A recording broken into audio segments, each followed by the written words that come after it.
Ms. Ananya Khan. It would be my pleasure to hear from you on the topic that you have chosen very wisely for today's session, that is conditions of widows and cognitive ability among elderly individuals in India. Yes. Please go ahead. Good afternoon, everyone. I'm Ananya Khan, and I'm here to present my study titled Condition of Widows and Cognitive Ability Among Older Adults in India. So I'll get started with the basic demographics of elderly population in India. So India has one of the largest elderly populations in the world. By 2050, this population that is ages 60 and above will represent two-thirds of the total population. And widows represent a significant segment of India's elderly population, comprising 78% of the total widowed population. Widows are the most vulnerable section of society. Widowhood is a major source of social loss in the aging process, and they are discriminated, stigmatized, and are a victim of orthodox practices. They suffer from high level of material deprivation, limited job opportunities, social isolation, social exclusion, limited social mobility, and poor physical health. Studies shows that widowhood may be a risk factor for poor self-rated health, psychological distress, and reduced cognitive ability. Coupled with widowhood, there are other factors affecting cognitive health among older widows. Advancing age is a major contributor to cognitive decline, with older widows, particularly those above 60 years, being more susceptible to mild cognitive impairment and dementia. In India, 16% of older adults over 60 years suffer from cognitive impairment, with higher rates observed among women, especially those in the middle old and the oldest old age groups. Cognitive impairment among women in oldest old age group is also prevalent, particularly among those who are illiterate or from lower socioeconomic backgrounds. Illiteracy significantly increases the risk of cognitive decline, with rates of cognitive decline among the illiterate population ranging from 35 to 50%, and compared to 6 to 16% for those with primary education. Economic conditions substantially influence cognitive health. Poor financial status often correlates with physical and psychological limitations, exacerbating cognitive impairment. Additionally, lifestyle factors such as smoking and limited social engagement elevate risks of cognitive decline, indicating the need for supportive community structures. In Indian society, widows face multiple challenges. They are often marginalized due to cultural norms that limit their roles in the community and family. This social exclusion is compounded by economic dependency. Many widows lack the education or work experience needed to be self-sufficient, making them reliant on family members and community support. The cycle of marginalization and economic vulnerability directly impacts their mental and cognitive health.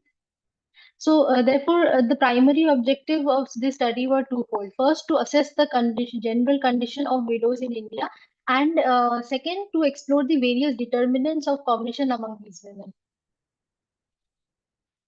Our study draws on data from the first wave of longitudinal aging study in India, which collected information over 72,000 individuals aged 45 years and above.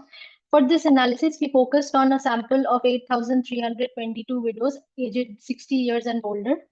The impact on cognitive ability has been investigated using 16 explanatory variables, which are further classified into four broad categories: socio-demographic, economic, behavioral, biophysical factors, while widowhood duration is kept as a separate variable. We assess these key indicators using descriptive and regression analysis. So our outcome variable, that is cognitive ability, is here is measured under 5 domains: memory, orientation, arithmetic function, executive functioning, and object naming. To assess the condition of widows, the indicators were cross-tabulated and Z-score was calculated for all the indicators. And for the overall condition, a composite standard score was calculated, which was further used in the mapping. Further, our study examines the association between cognition and 16 independent variables. Statistical significance between dependent and independent variables was determined using the chi-square test at 5% significance level. Bivariate analysis was performed through cross-tabulation to assess the status of cognition and the explanatory variables. In Model 1, an unadjusted linear regression was performed to examine cognition among widows with reference to currently married women. And in Model 2, multivariate linear regression was performed to examine condition of among widows, controlling for socio-demographic, economic, behavioral, biophysical factors, and duration of widowhood.